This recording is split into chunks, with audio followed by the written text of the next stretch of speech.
Je reviens m'adresser à vous relativement à la situation du pays et par rapport aux échéances à venir. Je le fais avec d'autant plus de plaisir que beaucoup d'entre vous s'étaient beaucoup inquiétés de l'état de ma santé. Je me sens beaucoup mieux par la grâce de Dieu. Je me sens beaucoup mieux grâce à vos prières. Je me sens beaucoup mieux grâce à l'assistance du personnel médical qui a été à mon chevet.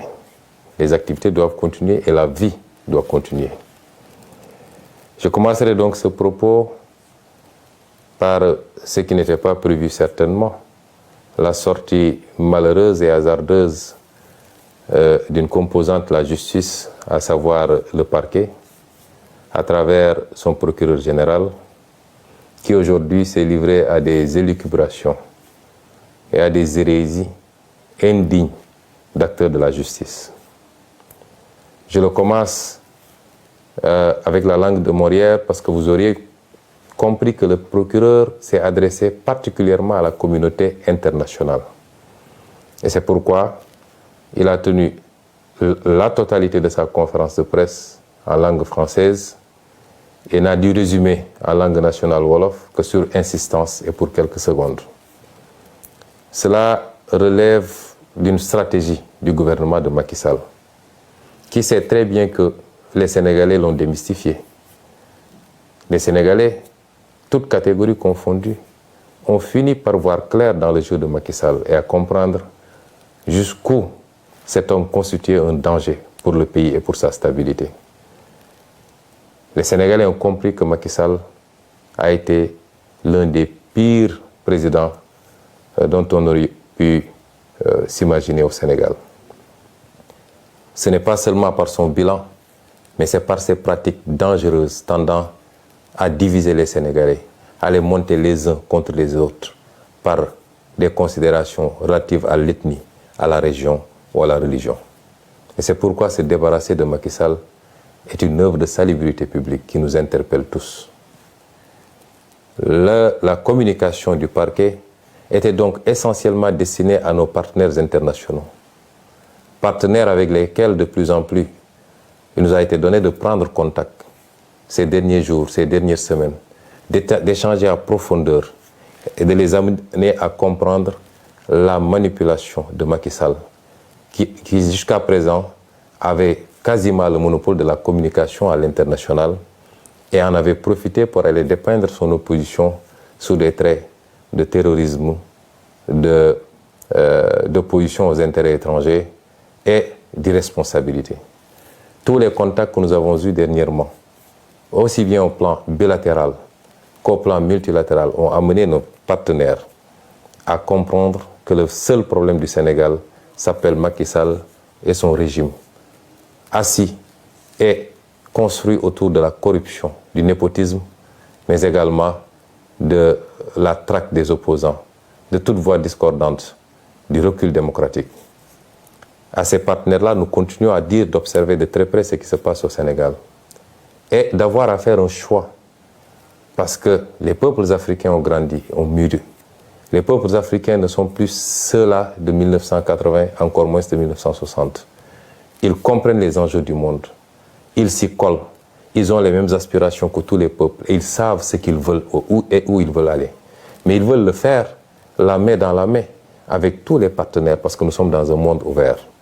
Et c'est pourquoi ce qui se présente aujourd'hui à ces partenaires internationaux, c'est d'avoir à choisir ou être du côté des peuples africains ou alors être du côté d'un petit groupuscule de tenants du pouvoir qui tendent lentement mais sûrement vers des postures de potentats, pour ne pas dire de dictateurs.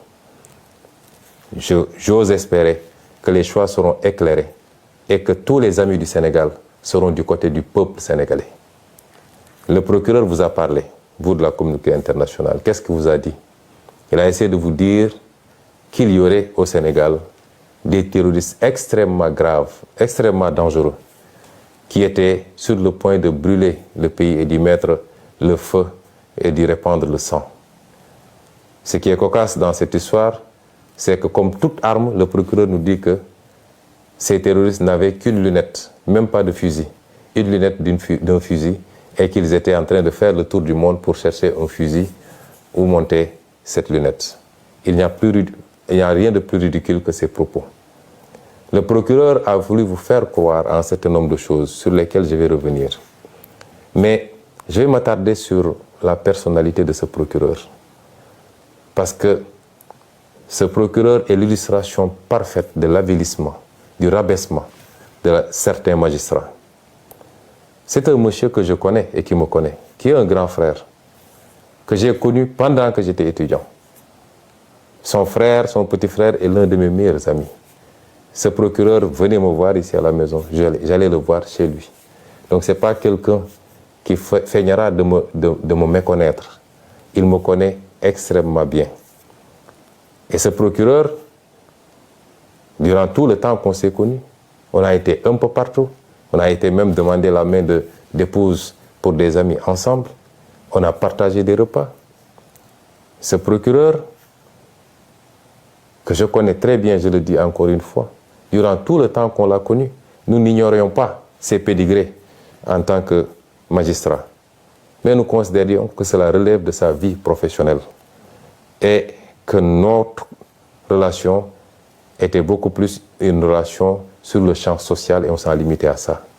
Et ironie du sort, et comme Macky Sall sait si bien le faire, quand il veut faire le sale boulot, il a tendance à aller chercher des gens qui ont un certain pédigré extrêmement chargé pour leur faire le sale boulot. Et le procureur Bakhoum répond parfaitement, en même temps que l'autre procureur et le procureur auprès du TGI, répondent parfaitement à ces descriptions. Et ceux qui sont initiés au métier de la justice savent très bien de quoi je parle. Et c'est ce procureur-là qui, aujourd'hui, s'est livré à cette piètre prestation. Nos amis étrangers devaient même rire sous cap de voir un procureur général parler de manière si laborieuse et de manière si incertaine, sans aucune preuve à mettre sur la table, que des allégations pour essayer de charger d'honnêtes citoyens. Monsieur le procureur a d'abord parlé d'un soi-disant dossier d'empoisonnement ou de tentative d'assassinat me concernant. Mais tous les spécialistes du droit savent que un procureur, même s'il devait s'autosaisir, doit au moins entendre le principal concerné avant d'aller entendre d'autres personnes. Jusqu'au moment où je vous parle, le procureur ne m'a jamais entendu. Personne ne m'a jamais convoqué pour me parler de ce dossier. Je n'ai pas déposé de plainte et voilà une justice qui pourtant a un certain nombre de plaintes émanant de moi sur sa table. Je rappellerai au procureur général lui-même qu'il a 3 plaintes au moins sur sa table que j'ai déposées. Une plainte, 2 plaintes contre des avocats et une plainte contre un ancien procureur. Vous avez des plaintes sur votre table que vous ne traitez pas. Et vous vous empressez d'aller convoquer la presse pour raconter des histoires sur un dossier où il n'y a ni plainte ni autosaisine. C'est inédit dans les annales du droit de voir un procureur sur un dossier qui n'existe pas. Il n'y a pas de plainte, il n'y a pas d'autosaisine. Un procureur mobiliser toute la police pour soi-disant entendre des médecins, entendre des citoyens, faire tout un cirque pour aboutir à dire que c'est un pauvre citoyen qui serait à l'origine d'une tentative d'empoisonnement. Ce procureur manque de courage parce que ils ont été arrêtés, le chargé de communication du parti, M. El Malick Ndiaye. Mais c'est moi-même qui ai dit, et je le redis ici, que j'ai été victime d'une tentative d'assassinat de la part de la brigade d'intervention polyvalente, unité d'élite de la police. Je le dis et je le redis.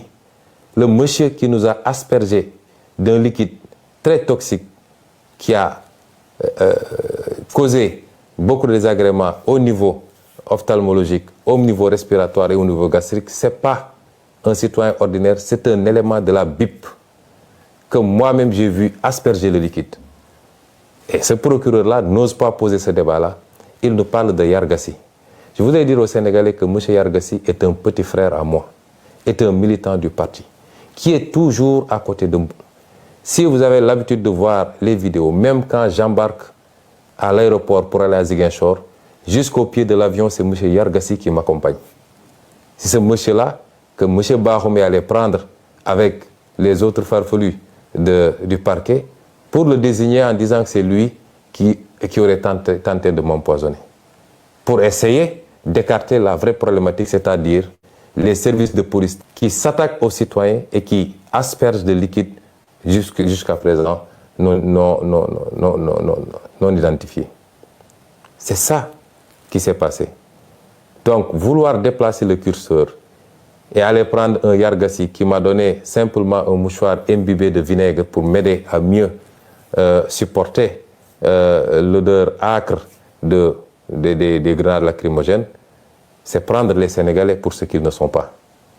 Et je dis à tous ceux qui veulent l'entendre que M. Yargassi n'a rien à voir avec cette affaire-là, que le procureur, la justice de manière générale, depuis quelque temps, la manière dont ils fonctionnent, devenus des mercenaires de Macky Sall, certains magistrats en tout cas, devenus des mercenaires de Macky Sall, essaient de déplacer le problème pour sacrifier un petit frère, un militant du parti, à qui je confierai ma vie pour essayer de lui imputer un acte grave posé par les services de police. Au-delà, de quoi est-ce que ce procureur a peur? M. Ousmane Sonko n'a pas déposé une plainte, a clairement dit que c'est la police qui l'a aspergé de ce liquide. Je n'ai pas été informé d'une autosaisine. Je n'ai pas été entendu. De quoi est-ce qu'ils ont peur? Au point de faire des réquisitions dans les laboratoires d'analyse, de convoquer tous les médecins pour essayer de savoir le contenu des analyses. Qu'est-ce qu'ils ont à se reprocher? Eux-mêmes savent exactement ce qu'ils ont aspergé sur nous, moi-même, Maître Clédor Ciré Ly, et dans une moindre mesure même, M. Guy Marius Sagna. Je peux rassurer le procureur, ce qui doit être analysé le sera. Nous l'avons envoyé où il faut, parce que nous savions qu'ici au Sénégal, il mettrait la pression sur tous les laboratoires pour ne pas que les choses soient transparentes. Nous avons envoyé là où nous devons envoyer. Il nous a été promis que les résultats seront connus dans les prochains jours. Nous attendons de savoir qu'est-ce que donneront ces analyses-là. Ce n'est pas la peine, en attendant, de s'agiter autrement, monsieur le procureur. Restez tranquillement à votre place. Monsieur le procureur a parlé de dossier médical concernant Ousmane Sonko. Je veux dire aux Sénégalais que toute cette agitation depuis quelques jours, c'est qu'ils veulent savoir qu'est-ce qu'il y a dans mon dossier médical, en toute violation des règles. Parce qu'aucun juge n'a ordonné la levée du secret médical. Au nom de quoi on convoque des médecins, on les malmène à la police, on les harcèle pour leur exiger de trahir leur serment et de donner des informations sur mon dossier médical. Je vous rassure également, monsieur le procureur, j'avais pris toutes mes dispositions parce que je savais que j'ai affaire à un État vaillou qui n'a rien à cirer des règles et des procédures. Et c'est pourquoi, dès que je suis entré dans cette clinique, j'ai verrouillé. Je ne me suis fait consulter que par mes médecins personnels, ceux-là qui me suivent depuis des années. Je me suis fait suivre par ces médecins. Ils ont été les seuls à avoir accès à moi, à me traiter, à me prescrire et à me surveiller. Il y a un acharnement sur le pauvre docteur Niang. Je veux dire aux Sénégalais que moi, je ne connais pas le docteur Niang. Je n'ai jamais rencontré physiquement le docteur Niang. Je lui ai parlé une seule fois au téléphone. C'est un monsieur que je ne connais pas, qu'on veut qualifier de militant de Pastef. Et même s'il était un militant de Pastef, c'est son droit le plus absolu. Et on essaie de régler de vieux comptes. Parce que tous les Sénégalais savent que Macky Sall, rancunier comme il est, en veut à ce brave médecin depuis ses sorties sur le Covid-19 et sur la manière dont le matériel médical public était sorti des hôpitaux pour se retrouver sur le marché et vendu à vil prix. Depuis lors, tout le monde sait qu'il y a un acharnement sur le docteur Niang et sur sa clinique et qu'il leur suffisait d'un prétexte pour essayer de lui nuire. Le docteur Niang ne m'a pas consulté. On ne s'est même pas vu puisqu'il devait partir au Fouta pour des raisons familiales. C'est mes médecins personnels, mon pneumologue, mon ophtalmologue, mon orthopédiste, mon médecin généraliste, eux seuls ont eu accès à moi. Et quand j'en ai terminé, comme je vous le dis, connaissant bien les pratiques de cet État voyou, je n'ai pas laissé mon dossier médical sur place. Et c'est pourquoi je suis étonné d'entendre monsieur le procureur citer un dossier médical. Mon dossier médical est ici avec vous. Je ne l'ai pas laissé là-bas. Tout ce qui a été prescrit est ici parce que je savais qu'ils allaient faire de l'inquisition, parce que ce n'est pas de la perquisition, pour essayer d'avoir accès à mon dossier médical qui relève de ma vie privée et qui ne peut en aucun cas, dans ce cas d'espèce, être à disposition des enquêteurs. S'ils veulent ce dossier médical, ils n'ont qu'à venir le chercher chez moi. Ce dossier, il a cité un dossier H23 00167, évidemment. Le dossier, s'il y a un résidu de dossier, il ne concernera que la partie hôtellerie parce que j'ai séjourné pendant quelques jours. Mais pour tout le reste, le dossier médical est ici, entre mes mains, et ne sera jamais à disposition de cette parodie de justice. Ceci dit, je voudrais rassurer les Sénégalais. Le dossier est suivi comme il doit être suivi. J'ai bénéficié d'un bon traitement de la part de mes médecins. Nous avons envoyé des échantillons là où il fallait, dans plusieurs endroits à l'étranger. Nous attendons les résultats. Et si les résultats concluent dans tel ou tel sens, si rien n'a été découvert, on vous le dira. Si évidemment c'est des produits toxiques qui ont été découverts, nous vous le dirons également. Mais je maintiens, je signe, je persiste et je réitère à dire que j'ai été victime d'une tentative d'assassinat. Et ce n'était pas la première, parce que rien que le fait de casser la vitre de ma voiture avec des éclats de vitre qui auraient pu me trancher la gorge ou qui auraient pu se retrouver dans mon œil, rien que cela est une tentative flagrante d'assassinat. En tout cas de faire très mal. Et je le réitère, cette tentative émane exclusivement des forces de police. Je le dis, puisqu'il y avait des gendarmes et des policiers sur place, je le dis, celui qui nous a aspergé ce liquide est un élément de la BIP. Je le réitère, et si le procureur veut entendre quelqu'un, c'est moi qui aurais dû être entendu, au lieu de faire tout ce cirque-là à convoquer des innocents, à arrêter des innocents et à les faire écrouiller injustement. Le procureur, enfin, a fait de longs développements sur, soi-disant, des forces spéciales ou je ne sais pas quoi, commando. Mais vous remarquerez que, et ça c'est ça la politique de Macky Sall, et il ne réussira pas à briser ce pays, à mettre les Sénégalais contre les uns et les autres. Mais vous remarquerez qu'aujourd'hui, porter un nom de famille à consonance casamançaise est devenu un crime sous le régime de Macky Sall. On nous parle de MFDC, on me parle, mais des terroristes du MFDC qui ne peuvent même pas avoir un fusil, qui ont simplement une lunette. Il n'y a pas plus ridicule que ça. Et ils veulent prendre les gens pour des demeurés, pour ce qu'ils ne sont pas.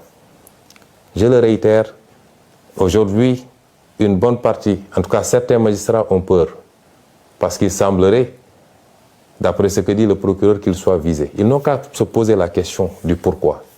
Vous ne pouvez pas semer la haine dans ce pays, être les bras exécutifs de Macky Sall dans ses sales besognes. Vous êtes l'auteur de tueries dans ce pays. À chaque fois que vous prenez une mauvaise décision par rapport à vos petites carrières, vous êtes responsable de gens qui tombent sous les balles. Parce qu'à chaque fois qu'il y a contestation derrière, il y a une décision injustifiée de la justice.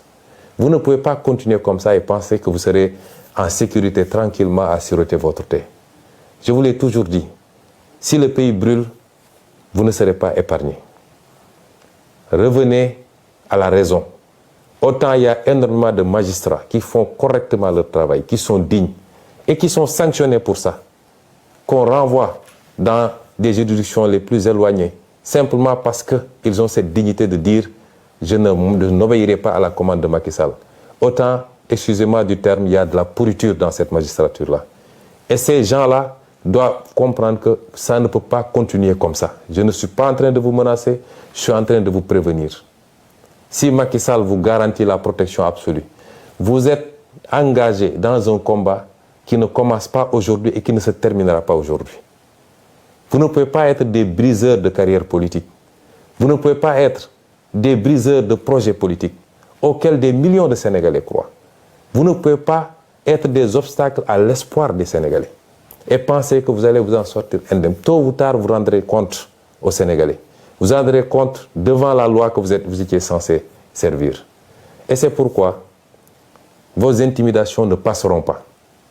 Le magistrat qui se muera en politicien pour exécuter des commandes politiques, ce sera lui-même défini comme ennemi du peuple sénégalais. En tout cas, d'une grande partie du peuple sénégalais. Et nous assumons nos propos par rapport à ça. Nous ne pouvons pas accepter que ce pays soit pris en otage par un groupuscule de magistrats, quelle que soit leur fonction. Et c'est pourquoi nous vous disons que vous habitez dans ce pays. Les gens que vous jetez injustement en prison, ils ont de la famille, comme vous. Ils ont des carrières comme vous. Ils ont des parents comme vous. Ils ont droit à la liberté comme tout le monde. Mais sur commande politique, vous vous permettez de prendre des gens que vous jetez, des innocents que vous jetez en prison, que vous laissez pendant des mois souffrir en prison. Et vous pensez que les gens vont continuer à vous laisser comme ça. C'est vous qui alimentez la haine contre vous. Et à terme, ça risque de se passer mal. Revenez à la raison. Ce pays ne vous appartient pas, il nous appartient à tous. Respectons-nous et sachez que vous rendez la justice non pas au nom de Macky Sall, de sa famille et de son parti, mais vous la rendez au nom du peuple sénégalais. Et ce peuple sénégalais ne se retrouve plus dans ce que vous êtes en train de faire. Il vous a honni à cause de vos comportements. Et c'est pourquoi votre intimidation ne passera pas. Nous continuerons à faire ce que nous devons faire.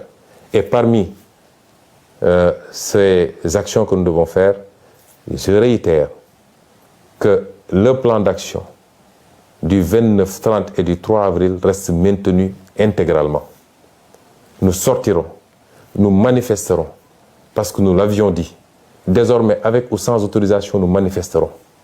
Nous ferons face à Macky Sall, parce qu'il veut faire croire aux gens qu'il a la capacité de réprimer les manifestations. Il avait dit que ce qui s'était passé ne se passerait plus. Ce qui s'est passé le 16 a démontré qu'il n'a pas les capacités pour contenir un peuple qui est debout, qui dit non. Et nous ne devons pas être moins dignes que les autres peuples qui se battent aujourd'hui. Le peuple français a beaucoup d'avantages, énormément d'avantages, mais aujourd'hui, ils se battent pour leur dignité.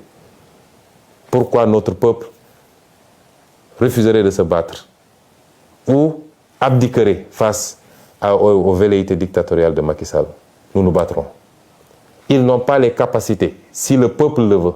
Et si le peuple se met debout, Macky Sall n'a pas le 10e des capacités pour contenir ce peuple.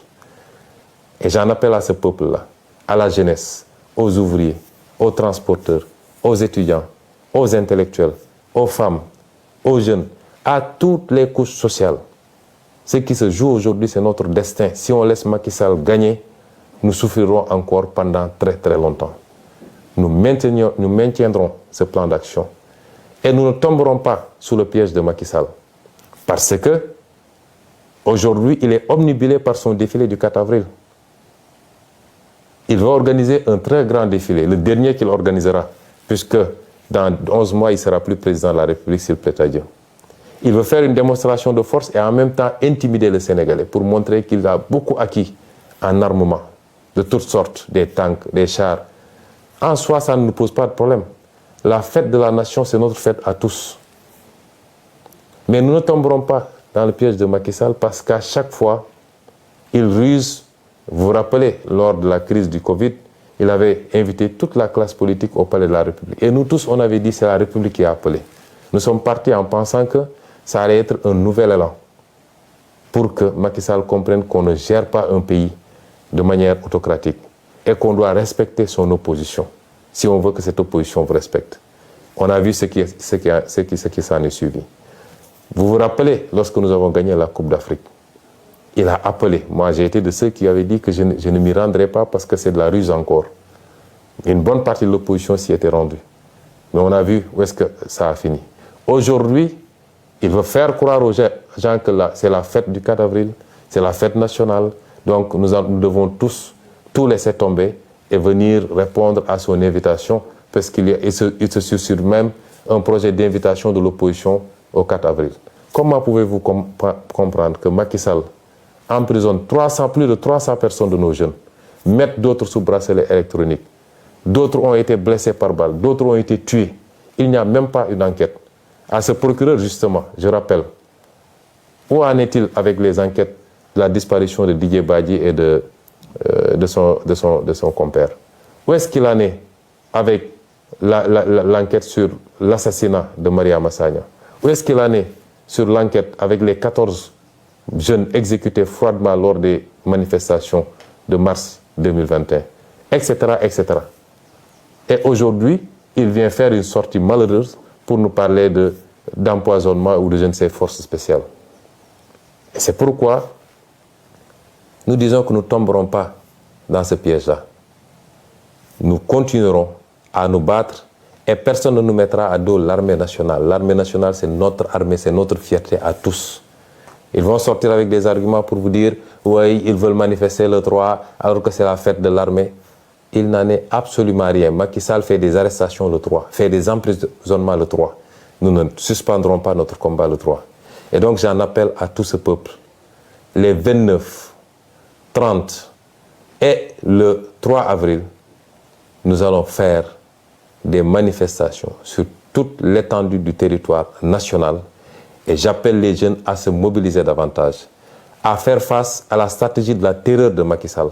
Parce qu'il pense qu'avec les emprisonnements, les arrestations préventives, il va vous faire peur. Nous ne sommes pas dans ce schéma-là. Nous sommes conscients tous que nous nous battons pour l'avenir de nos fils et de nos petits-fils et que rien ne nous fera reculer. Donc, mobilisation massive pour ces 3 jours, pour démontrer à la face du monde que la dictature de Macky Sall ne passera pas et qu'en aucun cas, il ne peut gagner ce combat que nous avons initié. Je vous remercie.